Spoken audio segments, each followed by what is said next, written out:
അസ്സലാമു അലൈക്കും വറഹ്മത്തുള്ളാഹി വബറകാതുഹു. സഹോദരങ്ങളെ, മനുഷ്യരായ നമ്മെ സംബന്ധിച്ചിടത്തോളം നമ്മളെ സൃഷ്ടിച്ച് പരിപാലിക്കുന്ന നാഥൻ്റെ മുമ്പിൽ നന്ദിയുള്ള അടിമകളായി മാറേണ്ടവരാണ് നാം ഓരോരുത്തരും. എന്നാൽ പടച്ചറബിനോട് നന്ദി കെട്ടവരാണ് മനുഷ്യർ എന്ന് അള്ളാഹുവിൻ്റെ വിശുദ്ധ ഖുർആനിൽ സൂറ ആദിയാത്തിലൂടെ റബ്ബ് നമ്മെ പഠിപ്പിക്കുന്നുണ്ട്.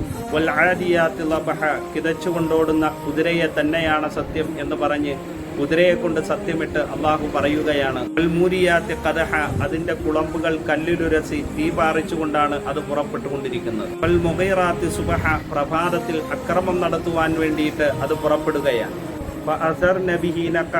ആ സമയത്ത് അതിൻ്റെ കുളമ്പുകളിൽ നിന്ന് പൊടിപടലങ്ങൾ മുകളിലേക്ക് ഉയരുകയും ചെയ്യുന്നുണ്ട്.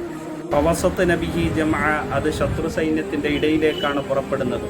തനിക്ക് കുറച്ച് വെള്ളവും ഭക്ഷണവും ഒക്കെ തരുന്ന യജമാനൻ, ആ യജമാനന് ഒന്നും സംഭവിക്കരുത്, എൻ്റെ മുകളിലിരിക്കുന്ന യജമാനനെ എനിക്ക് സംരക്ഷിക്കണം, എനിക്കെന്ത് സംഭവിച്ചാലും കുഴപ്പമില്ല എന്ന് ചിന്തിച്ചുകൊണ്ട് പടക്കളത്തിലേക്ക് ഇറങ്ങി പുറപ്പെടുന്ന കുതിരയെ കൊണ്ട് സത്യമിട്ടിട്ട് റബ്ബ് സുബ്ഹാനഹു വ തആല പറയുകയാണ്, ഇന്നൽ ഇൻസാന ലിറബ്ബിഹി ലകനൂദ്, തീർച്ചയായും മനുഷ്യൻ അവൻ്റെ രക്ഷിതാവിനോട്, അവൻ്റെ യജമാനനോട് നന്ദി കെട്ടവൻ തന്നെയാണ് എന്ന് വിശുദ്ധ ഖുർആനിൽ റബ്ബ് ഉണർത്തുകയാണ്.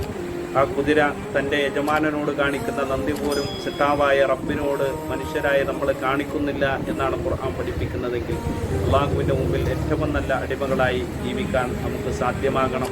പടച്ചറബിന് നന്ദിയുള്ള അടിമകളായി നാം ജീവിക്കുക. അള്ളാഹു അതിന് നമ്മെ അനുഗ്രഹിക്കട്ടെ. അസ്സലാമു അലൈക്കും വറഹ്മത്തുള്ളാഹി വബറകാതുഹു.